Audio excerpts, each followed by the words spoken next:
साथ ही इस वीडियो को ज़्यादा से ज़्यादा लाइक करें, कमेंट करें, शेयर करें और चैनल को सब्सक्राइब करना ना भूलें। आप अंग्रेजी दवाओं से परेशान हैं या फिर रोगों से परेशान होकर संसार से उठ जाना चाहते हैं? उठ जाने से पहले नाड़ी वैद्य क्या क्लब आइए और अपने सभी रोगों का आयुर्वेद में सही समाधान पाइए। फल है जो जूस है वो हमारे पेट में जाते हैं और पेट में जाने के बाद पाचन क्रिया के पश्चात उससे शरीर के अंदर विभिन्न जो तत्व बनते हैं, उससे रस बनता है, रक्त बनता है, मज्जा बनता है, उससे हड्डी आदि सभी ये चीजें बन जाती हैं, हमारा शरीर पुष्ट हो जाता है। किंतु यज्ञ की वेदी पर और इस प्रकार से वेद ज्ञान की वेदी पर जब कोई विद्वान वेदों के मंत्रों से, वैदिक वाङ्मय से, उपनिषदों से, दर्शनों से या अन्य ऐसे धार्मिक साहित्य से उसका निष्कर्ष निकालकर, जूस रूपी उसका निष्कर्ष निकालकर श्रोताओं को प्रस्तुत करता है, तो श्रोता उस निष्कर्ष रूपी जूस को मुंह से नहीं पीते। किससे पीते हैं? कान से पीते। और कान से पिया हुआ वह ज्ञान का रस, वो ज्ञान का जूस पेट में नहीं जाता, वो सीधा आत्मा में जाता। और जो जूस ज्ञान का आत्मा को प्राप्त होता है उससे आत्मा आनंदित होती है, आत्मा तृप्त होती है। इसलिए आप सब लोगों को जब कोई व्याख्यान होता है, जब कोई कार्यक्रम होता है, तो अपने कानों को, अपने मन को एकाग्र करके उस बात को सुनना चाहिए। और सुनने के बाद 4 बातें आपको करनी होती हैं। जब कभी भी किसी ज्ञान को हम प्राप्त करते हैं, सबसे पहले ध्यान से उसको सुनो, उसके पश्चात उस पर मनन करो, अलग हट करके सोचो कि आज जो बातें बताई गई हैं ये कितनी मेरे लिए उपयोगी हैं, और यदि ये उपयोगी हैं तो फिर उनको अपने आचरण में ले आओ। और जब आचरण में आप ले आए तो फिर आप औरों को उसके लिए प्रेरित करो कि मैंने एक व्याख्यान सुना या मैंने कुछ विचार सुने, उन पर मैंने बहुत गंभीरता से विचार किया, मनन किया और उससे ये पाया कि ये मेरे लिए बहुत उपयोगी हैं, तो मैंने उनको अपने जीवन में व्यवहार में ढाल लिया, मैंने अपने जीवन में उनको उतार लिया। और उसके पश्चात अब मुझे ये अधिकार है कि मैं आपको भी ये कहूँ कि आप भी अपने जीवन में इन विचारों को यदि उतारेंगे तो आपका जीवन भी बहुत सुखी होगा, आपके जीवन में भी शांति, यश, कीर्ति और उन्नति होगी। ये किसी भी विचार को सुनने का एक क्रम है। जब तक उसको व्यवहार काल में आप नहीं बदलते तब तक उसको आपको कहने का अधिकार नहीं बनता। व्यक्ति जब कहता है कोई बात तो उस बात को पहले अपने जीवन में उतार लेता है, तब आगे कहने का उसको पूरा अधिकार मिलता है। हमारे वैदिक वाङ्मय में मैंने कल एक चर्चा प्रारंभ की थी। मनुष्य जीवन की उन्नति के लिए यूं तो विविध तरीके हैं, किंतु अथर्ववेद का एक मंत्र है जो हमको एक संकेत देता है कि जो मनुष्य अपने जीवन में आनंद की अनुभूति करना चाहता है, जीवन भर के कार्यों से संतुष्ट होकर इस संसार से विदा होना चाहता है, अर्थात जब वो विदा होगा उस समय वो तड़पता नहीं, दुखी नहीं होता, बल्कि आनंदित होकर, संतुष्ट होकर, ईश्वर को समर्पित होकर के कहता है, ईश्वर तूने अच्छी लीला की, तेरी इच्छा पूर्ण हो और मेरा शरीर जर्जरित हो गया है प्रभु, और आपके शरण में मैं उपस्थित हूँ। आपका जो निर्देश, जो आदेश, जो व्यवस्था है मुझे स्वीकार्य है, मुझे कोई पश्चाताप नहीं है मेरे जीवन का। जब ये स्थिति मनुष्य की आ जाती है तो बड़े आनंद के साथ हो जाता है। और उसके लिए क्या करना होगा, ये अवस्था बनानी क्या, हम कैसे बनेगी, तो वेद का एक मंत्र आपके सामने उपस्थित करके अपनी चर्चा शुरू करूंगा। अथर्ववेद का एक बहुत छोटा सा मंत्र है, एक ही पंक्ति का। ओम स्वधो परिहित श्रद्धा परियोढ़ा दीक्षा गुप्ता यज्ञ प्रतिष्ठित लोको निधनम। स्वधो परिहित, अपने जीवन को परोपकार में बनाओ, अपने जीवन को औरों के लिए जीना सिखाओ। स्वयं खाने से पहले औरों को खिलाना सीखो। यदि आपके पास ज्ञान है, यदि आपके पास धन है, यदि आपके पास बल है, शरीर का बल है, बौद्धिक संपदा आपके पास है, तो आप उसको बांटो, अपने लिए भी उपयोग करो, किंतु औरों के लिए भी उसका प्रयोग करो। जो मनुष्य परोपकार का जीवन जीता है, जो मनुष्य इस प्रकार से अपने जीवन में इस बात को ढाल लेता है, वो मनुष्य उस रास्ते का पथिक बन जाता है जिस रास्ते पर चलते चलते अंत समय में वो जीवन में आनंदित और संतुष्ट होकर के संसार से विदा होता है। परोपकारी व्यक्ति हमेशा सब लोगों का प्रिय हो जाता है। परोपकारी व्यक्ति की आत्मा में शक्ति आ जाती है। जब कोई व्यक्ति किसी को देता है तो उसका हाथ ऊपर होता है, लेने वाले का नीचे होता है। देने वाले के मन में एक भावना यह भी उस समय हो रहती है कि मैं किसी के काम आ रहा हूं। आप जब यज्ञ करते हो और यज्ञ में आप आचमन करते हैं, उस आचमन में एक शब्द आता है। 3 बार आप आचमन लेते हैं। ओम अमृतोपस्तरणमसि स्वाहा, ओम अमृता अभिधानमसि स्वाहा, ओम सत्यम यशः श्रीमयी श्री श्रेताम स्वाहा। हे ईश्वर, तुम मेरे ओढ़ने के समान, ओढ़ने हो, अमृत के समान ओढ़ने। ईश्वर ऊपर से हमारी सुरक्षा करता है क्योंकि वो कभी मरता नहीं, वो हमेशा हमारे ऊपर अपना संरक्षण बनाए रखता है। हे ईश्वर, तुम मेरे अमृतो उपस्तरण ओढ़ने हो, बिछोने हो, और अभिधान तुम मेरे ओढ़ने हो, तुम मेरे बिछोने हो। और जब हम बिस्तर पर सोते हैं तो पहले बिछोना देखते हैं, फिर ओढ़ने का जो वस्त्र है उसको देखते हैं और उसको चारों तरफ से दबा लेते हैं, सुरक्षित हो जाते हैं। वो ईश्वर ऊपर से भी, दाएं से भी, बाएं से भी, नीचे से भी, सब तरफ से मेरी सुरक्षा कर रहा है। और उसके भीतर सोने वाली जो आत्मा है वो क्या मांग रही है? 3 बातें मांगी। यशः श्री, श्री सत्यम, यशः श्रीर्मयी। तो ये जो श्री है ये क्या चीज है? लोगों के पास धन तो बहुत लोगों पे होता है, जो धनपति कहलाते हैं, धनवान कहलाते हैं, धनाढ्य कहलाते हैं, किंतु श्री किनको मिलती है?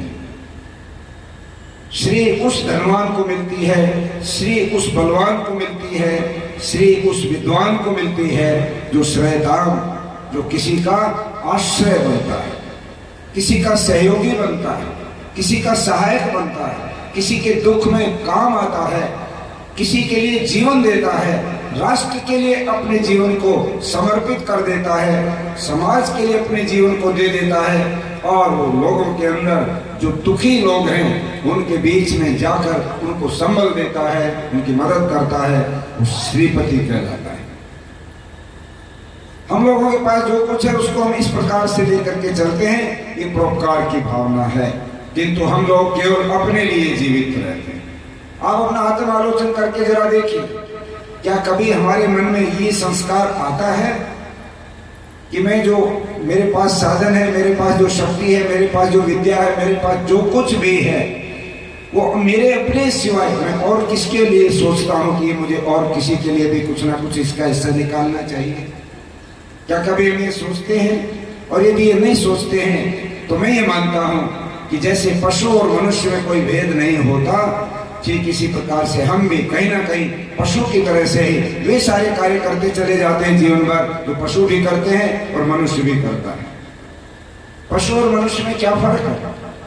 बड़ा सुंदर किसी ने श्लोक कहा है, आहार निद्रा भय मैथुन समान एतत् पशु भी नराण धर्मो ही तेषाम अधिको विशेषो धर्मेण हीना पशु भी समान। आहार भोजन करना, निद्रा सोना, नींद लेना, भयभीत होना और संतान उत्पत्ति करना, ये 4 कार्य पशु भी करते हैं, मनुष्य भी करता है। समान में तो पशु भी समाना, इस कार्य में पशु भी और मनुष्य भी समान है। अंतर क्या है? कैसे मालूम पड़े कि मनुष्य है? यदि हम केवल इस शरीर में आने के कारण से मनुष्य कहलाए गए होते तो ईश्वर वेद के अंदर मनोभाव के लिए हमको निर्देश नहीं देता। परमात्मा कहता मनोभाव मनुष्य बनो। क्या हम मनुष्य नहीं है?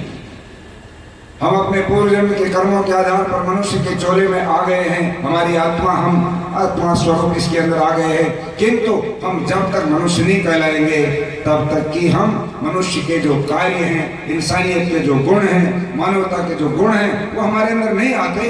हम भी पशु की तरह से ही जीवित रह जाएंगे। ये तो पढ़ा लिखा समाज बैठा है। यदि आपने पॉलिटिकल साइंस का कोई सब्जेक्ट पढ़ाया हो तो आप उसमें देखेंगे, एक जगह आता है what is the definition of a man, एक मनुष्य की क्या परिभाषा होती है। तो आज का पॉलिटिकल साइंस का प्रोफेसर कहता है man is a social animal, मनुष्य एक सामाजिक पशु है। मनुष्य एक सामाजिक पशु है। ये पॉलिटिकल साइंस का प्रोफेसर बच्चों के बीच में पढ़ाता है, किंतु वहां पर एक प्रश्नवाचक चिन्ह ये भी आ जाता है, कब तक वो सामाजिक पशु है? जब तक उसके अंदर मानवता के, मनुष्यपन के, इंसानियत के गुण नहीं आ जाते। और इंसानियत के गुण यदि सबसे महत्वपूर्ण गुण कोई है तो मैं महर्षि दयानंद की कसौटी फिर मैं आपके सामने रखूंगा कि मनुष्य उसी को कहना जो मननशील होकर अन्यों के सुख दुख को अपना सुख दुख समझे, अन्यायकारी बलवान से भी न डरे और न्यायकारी धर्मात्मा से, निर्बल धर्मात्मा से सदा डरता रहे। इतना ही नहीं, ऋषि दयानंद ने 2 कसौटी तो ये दी कि औरों के सुख दुख को अपना सुख दुख समझे, वो मनुष्य है। ये गुण पशु में नहीं है। ये कर्तव्य का पालन का बोध होना पशु में नहीं है, ये मनुष्य में ही हो सकता है, क्योंकि उसके पास बुद्धि का तत्व है। वो सही और गलत का निर्णय लेने की क्षमता रखता है। और दूसरा गुण, अन्यायकारी बलवान से भी नहीं डरे। ऋषि दयानंद एक जगह कहते हैं अन्याय करने वाले से, अन्याय को सहने वाला बड़ा पापी है, ज्यादा जिम्मेदार है। अन्याय हो रहा है और उसका प्रतिकार हम नहीं करते, डरते हैं उससे, तो हम भी पापी हो गए। अन्याय को क्यों स्वीकार कर रहे हैं हम? ये मनुष्य का गुण नहीं है, ये पशु का गुण है। और आप ताजुब करेंगे, परमात्मा ने मनुष्य के उदाहरण नहीं दिए वेद में। वेद के मंत्रों में ये नहीं कहा ऐसे मनुष्य बनो, ऐसे मनुष्य बनो, नहीं। क्या कहा कि पशुओं से सीख लो कि जो दोष इन पशुओं में है वो तुम अपने अंदर मत आने दो, तब तुम मनुष्य कहलाने लायक होगे। और वेद का एक मंत्र क्या कहता है? उल्लू किया तुम, शुश्लू किया तुम, जही सोया तुम, को किया तुम, सुपर्ण या तुम, गृध्र या तुम। 6 ऐसे पक्षियों के नाम गिना दिए, पशुओं के नाम गिना दिए। इनकी आदत आप अपने जीवन में मत आने दो तो मनुष्य कहलाओगे। क्या है वो? उल्लू किया तुम। उल्लू का जो स्वभाव है, उल्लू की जो चाल है, वो छोड़ दो। क्या है उल्लू की चाल? उल्लू को रात को दिखाई देता है, अंधेरे में दिखाई देता है, दिन में उसको दिखाई नहीं देता, आंखें बंद हो जाती। अब आप अपने से इसका संपर्क करो, इस बात की अपने से तुलना करो। रात का मतलब अंधेरा, अंधेरा मतलब अज्ञान।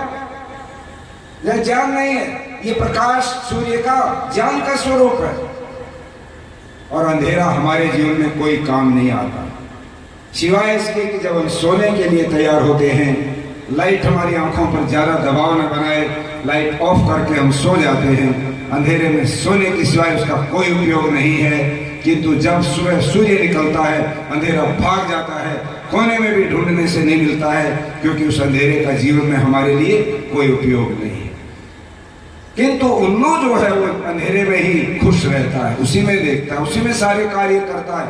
और जब हम लोक व्यवहार में देखते हैं, अगर हम कोई गलती करें तो क्या कहेगा दूसरा आदमी? बड़ा उल्लू है, इसको समझ ही नहीं आ रही। उल्लू की संज्ञा उपमा दे करके हमें कहा जाता है, अर्थात हमें निंदित किया जाता है। किंतु हम हैं कि हम उसी अज्ञान के साथ जीवन जीते हैं। हम अपने सही ज्ञान को प्राप्त करने ही नहीं जाते, वह ज्ञान में ही डूबे हुए हैं।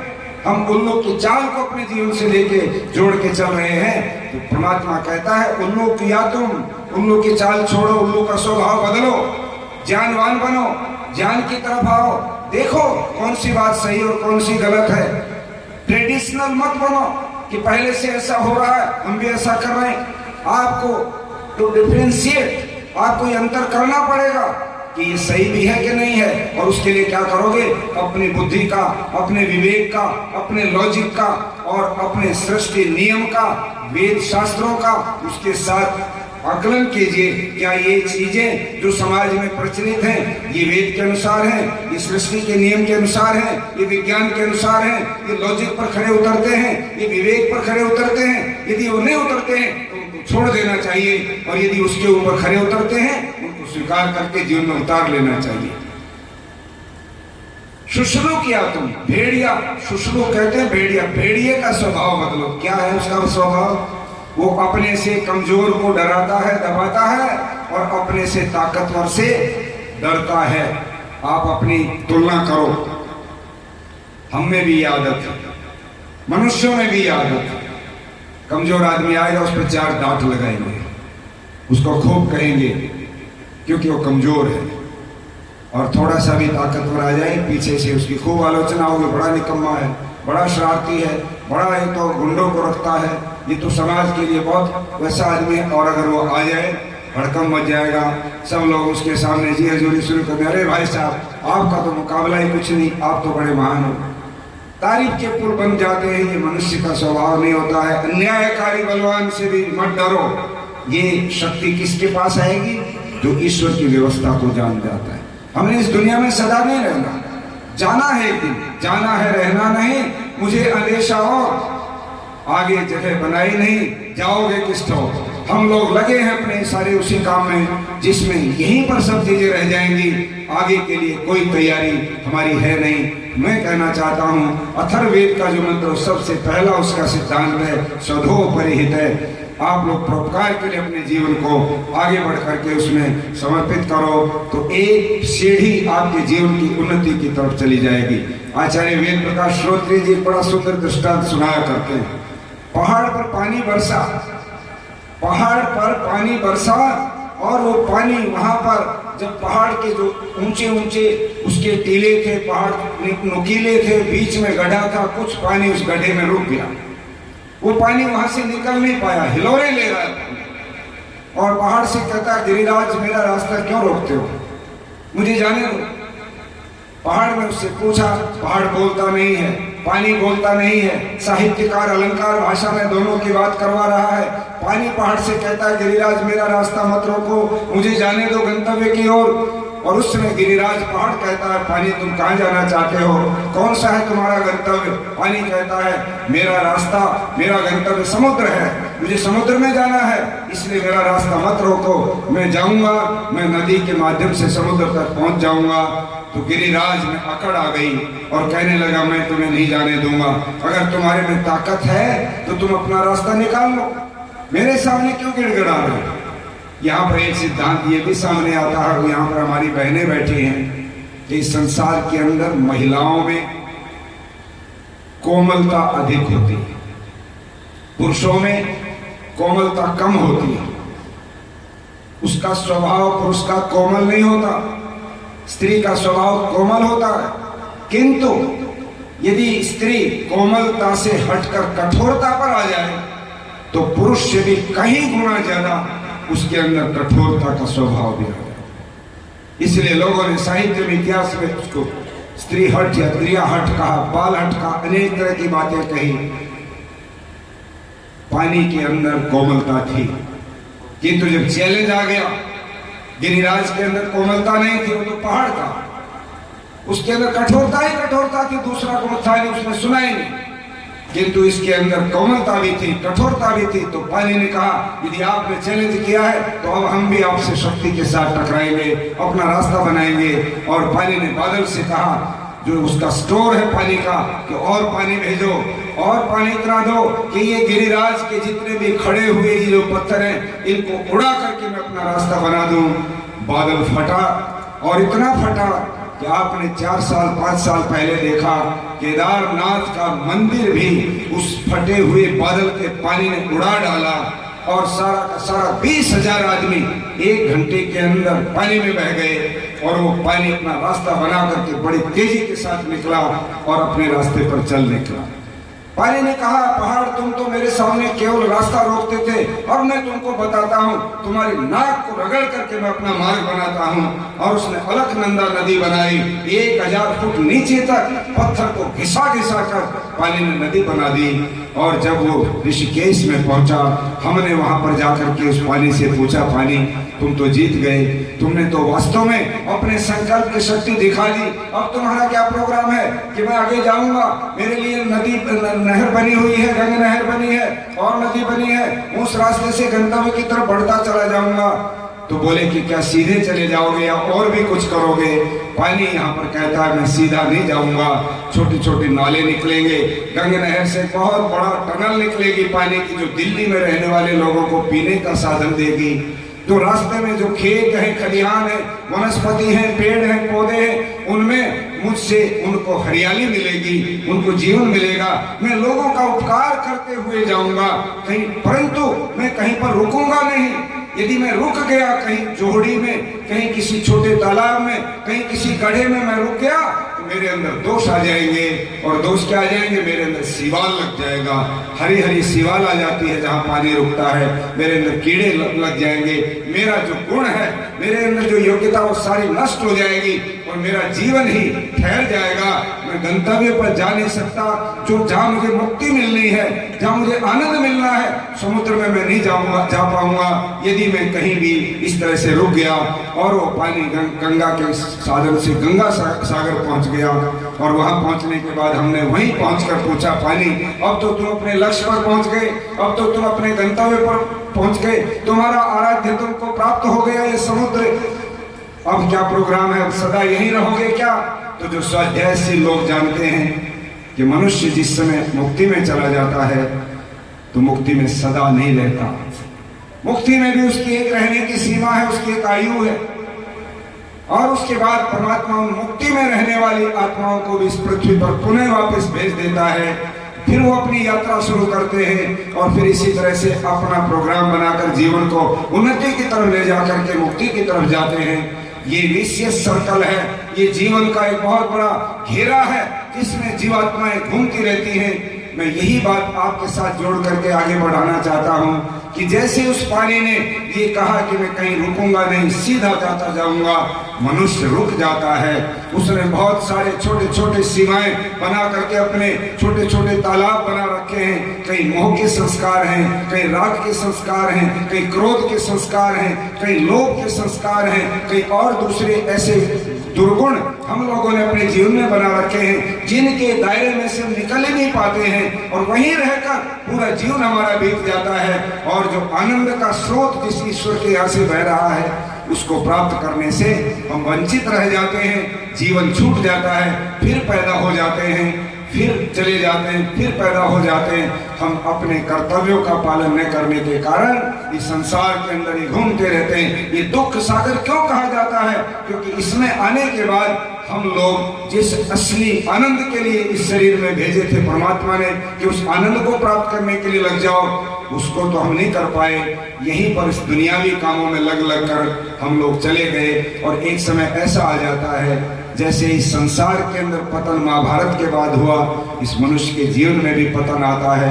गलतियां इतनी होती जाती हैं, कमजोरियां इतनी जीवन में आती जाती हैं, गंदे संस्कार इतने इकट्ठे हो जाते हैं कि एक समय के बाद इस मनुष्य का शरीर भी छूट जाता है और पशु पक्षियों में, कीड़े मकोड़ों में, वनस्पतियों में, तामसिक कोटि की जो योनियां हैं उनमें परमात्मा हमें इन मनुष्यों के शरीरों में आने वाली आत्माओं को इनके गलत कामों का बहुत अधिक जब भंडार इकट्ठा हो जाएगा अंतःकरण में, तब वहां पर भेज देगा।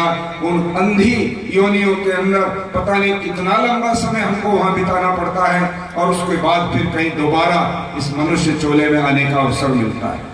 ये स्थिति उन लोगों की बनेगी जो परोपकार करते हैं, अर्थात अपने मोक्ष की तरफ जाने के लिए जो निष्काम भाव से निष्कामता अपने जीवन में ले आते हैं, बिना फल की इच्छा के काम किया और ईश्वर के ऊपर छोड़ दिया। प्रभु के हाथ में है इसका फल देना, मेरा फर्ज तो केवल अपना काम करना था, मैंने अपना कर्तव्य कर दिया, अब ईश्वर के अधीन है, वो इसका फल देगा। मुझे इसमें कोई संदेह नहीं है कि वो फल नहीं देगा, क्योंकि ईश्वर ऐसा पक्षपाती नहीं है, ईश्वर ऐसा अन्यायकारी नहीं है, वो काम करने वाले का फल जरूर देता है। इस नाते से हम उस ईश्वर के ऊपर अपने कार्यों का जो फल जिसके लिए हम लालायित रहते हैं, जिस फल के लिए हम गलत काम करते रहते हैं, फल की इच्छा से हम भटकते रहते हैं जीवन में, उसको छोड़कर अगर ईश्वर पर समर्पण हम अपना बढ़ा लेंगे तो स्वधो परिहित है, जो ये गुण है ये हमारे जीवन के अंदर आ जाएगा।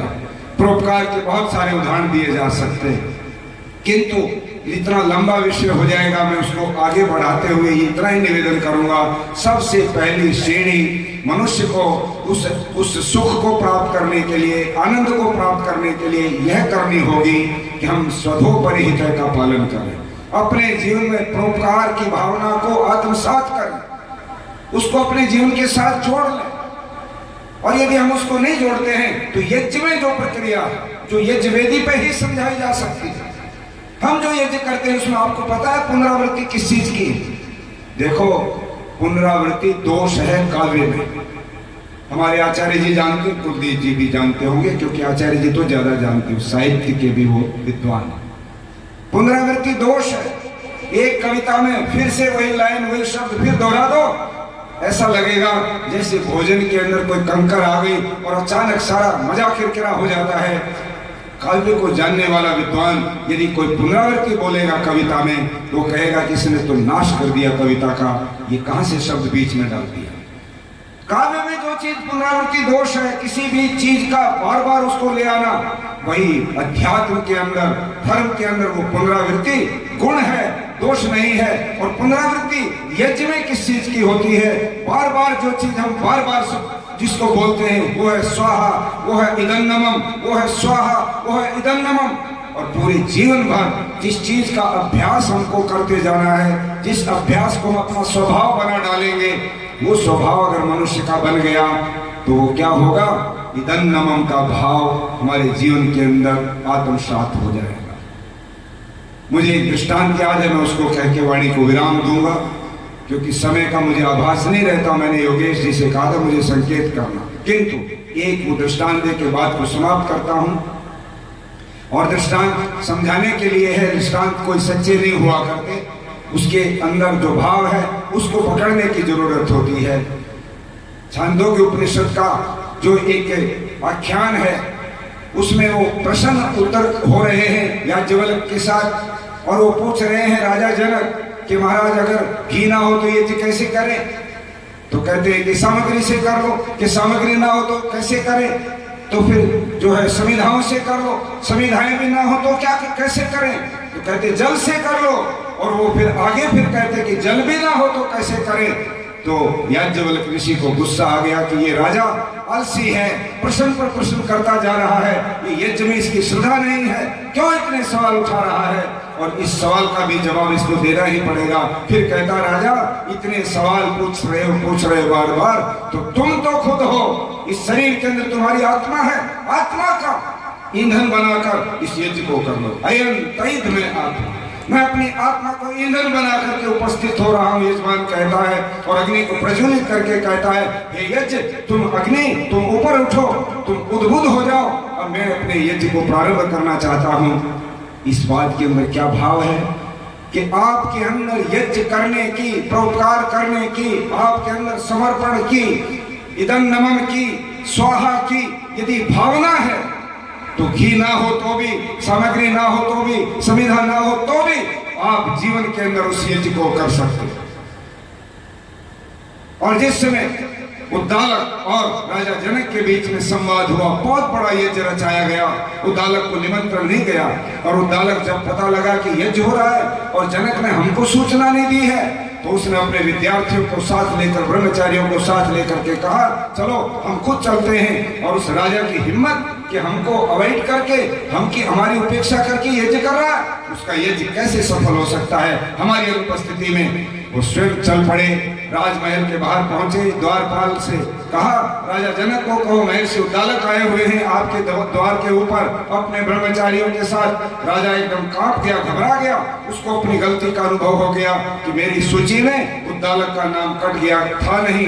और वो तो बहुत ही वाणी में उनको इतना आक्रोश होता है, यदि गुस्से में कुछ भी मेरे लिए अहित की बात बोल दी तो उनकी वाणी पर सत्य का सिद्ध है, उसकी साधना है, सत्यवाणी में उसके उतरा हुआ है और अमोघ शक्ति उसकी वाणी में है। अगर उसने मेरे लिए कुछ भी बोल दिया मेरा तो यज्ञ ही निष्फल हो जाना है। इसलिए राजा दौड़ा, नंगे पैर दौड़ा, आकर के चरण स्पर्श कर कहने लगा, महाराज आपने मेरे ऊपर बड़ी कृपा कर दी, मैं तो दोषी हो ही गया था, मैं भूल गया और उसका मैं कितना भी मुझसे आप आदेश कर मैं प्रायश्चित भी करूंगा, क्षमा प्रार्थी भी हूँ। आप भीतर चलिए और सम्मान के साथ अपना जो है स्थान ग्रहण कीजिए। उद्दालक थोड़े से ठंडे हुए और पूछने लगे कि आपके इस यज्ञ का ब्रह्मा कौन है? तो कहने लगे आचार्य याज्ञवल्क्य जी हैं, महर्षि याज्ञवल्क्य जी हैं। तो बोले उनसे तो हम बाद में बात करेंगे, पहले आप हमारे 3 प्रश्नों का उत्तर दो, तब हम यज्ञ में सम्मिलित होंगे। और वो प्रश्नों के उत्तर क्या थे? यज्ञ की आत्मा क्या होती है, यज्ञ का प्राण क्या होता है और यज्ञ की सुरभि क्या होती है, यज्ञ की सुरभि क्या है। 3 प्रश्नों का जब उसके सामने रखा तो जनक के पास कोई उत्तर नहीं था, घबरा गया और पैर छू करके कहने लगा, महाराज मेरे को इसका कोई उत्तर नहीं आता, मैं नहीं जानता कि यज्ञ की आत्मा क्या है, प्राण क्या है और सुरभि क्या है। तब महर्षि उद्दालक ने उनको धीरे से समझाने की कोशिश की और कहने लगे, याद रखना यज्ञ की जो आत्मा है वो है स्वाहा, यज्ञ का जो प्राण है वो है इदन्नमम। और प्राण को समझना इसलिए जरूरी है, मैं आपसे निवेदन करूंगा, जैसे हम प्राण के बिना जीवित नहीं रह सकते, मेरे मुंह के ऊपर या आपके किसी के मुंह पर टेप लगाकर नासिका को बंद कर दिया जाए तो 1 और 2 मिनट के अंदर ये लीला समाप्त हो जाती है। प्राण अगर चल रहा है शरीर के अंदर तो जीवन है, प्राण अगर बंद हो जाता है तो जीवन समाप्त हो जाता है। इसी प्रकार से यज्ञ के अंदर यदि प्राण है तो यज्ञ सफल है और प्राण नहीं है तो यज्ञ निष्फल है। और इसलिए कहा गया कि यज्ञ क्या प्राण क्या है, इदन्नमम। वहां पर जो त्याग की जो बार बार वहां पर जो पुनरावृत्ति हो रही है, पूरे जीवन भर इस यज्ञ रूपी सत्र को हम लोगों को पैदा होने से लेकर मृत्यु पर्यंत हमको इसका अभ्यास करना पड़ता कि जीवन में हम अपने अंदर ये संस्कार उतार लें कि हम निष्काम भाव से संस्कार की संसार के अंदर रहेंगे और वो निष्कामता आने से हमारा जीवन सफल होगा। इन शब्दों के साथ मैं आपसे निवेदन करूंगा, इस वेद के मंत्र की पहली सीढ़ी आपके सामने रखी, परंतु अभी इसकी 3 सीढ़ियां और हैं। श्रद्धा परियूढ़ा, श्रद्धा को जीवन में ओढ़ लो। दीक्षा गुप्ता, दीक्षा का संरक्षण करो, दीक्षा की सुरक्षा करो, जीवन में दीक्षा लेना सीखो। और आखिरी में कहते हैं यज्ञ प्रतिष्ठा, यज्ञ को जीवन में प्रतिष्ठित करो, यज्ञ को जीवन में उतारो। इसकी चर्चा आगे बढ़ाएंगे कल। आप सब लोगों ने सुना, बहुत बहुत धन्यवाद, सबको सादर नमस्कार। बालों की समस्या से क्यों हो परेशान, बच्चा खाए या जवान, सबका इलाज होगा एक समान। सिर दर्द और कब्ज होंगे 3 दिन में छूमंतर, न जादू न टोना, है केवल आयुर्वेदिक तंत्र। नाड़ी वैद्य हूं मैं, आयुर्वेद का कमाल देखना। ला इलाज हो कोई भी बीमारी, जड़ से होगा उसका इलाज देखना। कमजोरों के लिए बना दिया है ऐसा रसायन, खाकर उसको जीवन का आनंद देखना। YouTube पर जाकर सब्सक्राइब कीजिए नाड़ी वैद्य का क्लब।